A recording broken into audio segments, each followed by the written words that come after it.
Bonjour, je continue les commentaires des évangiles du dimanche pendant le temps de carême.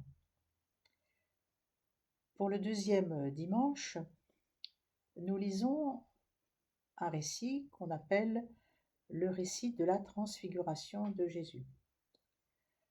Alors c'est un texte magnifique, un texte très fort, il y a beaucoup de choses à dire, on pourrait commenter longuement. Là maintenant, ce que je voudrais simplement pointer, c'est un détail qui peut paraître inattendu ou anecdotique, et qui ne l'est pas du tout. C'est l'histoire des tentes. Pierre qui dit plantons ici 3 tentes. Et vraiment, c'est pas du tout une question de camping. Voilà. Et pour bien saisir la signification profonde de cette question de tente, il faut connaître un peu l'histoire du peuple hébreu. Ça se passe dans le désert, ils viennent de se libérer de l'esclavage de l'Égypte, et cette longue traversée qu'on appelle l'Exode pour arriver enfin en terre promise.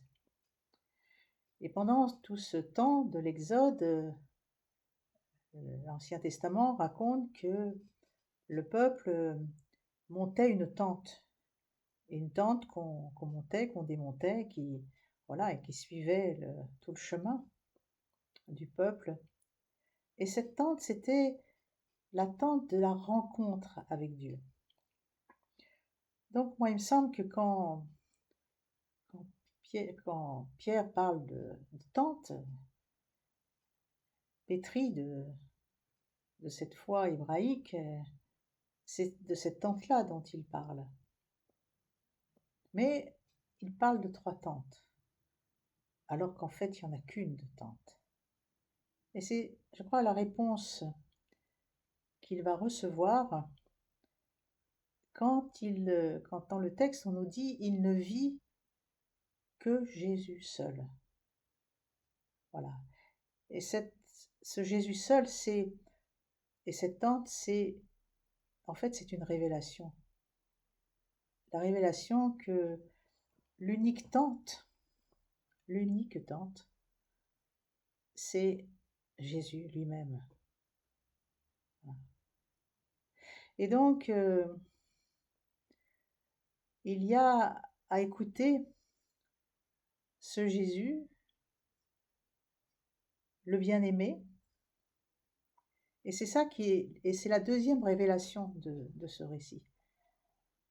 Il n'y a plus que Jésus seul comme unique lieu de rencontre, mais il y a aussi à l'écouter. Et cette parole, écoutez-le, cette parole de Dieu que Pierre entend, je crois qu'il n'y a pas à l'entendre justement comme un ordre. C'est pas un ordre de l'écouter, c'est une prière. Et c'est ça qui est peut-être assez extraordinaire, c'est que là, dans ce texte, il me semble qu'on a une prière de Dieu. Dieu nous prie. Et oui, Dieu peut aussi nous prier. Dieu nous prie, je dirais même qu'il nous supplie.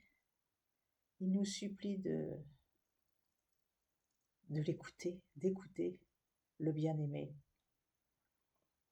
L'écouter pour découvrir qu'on est nous aussi bien-aimés, et l'écouter pour vivre pleinement et pas à moitié.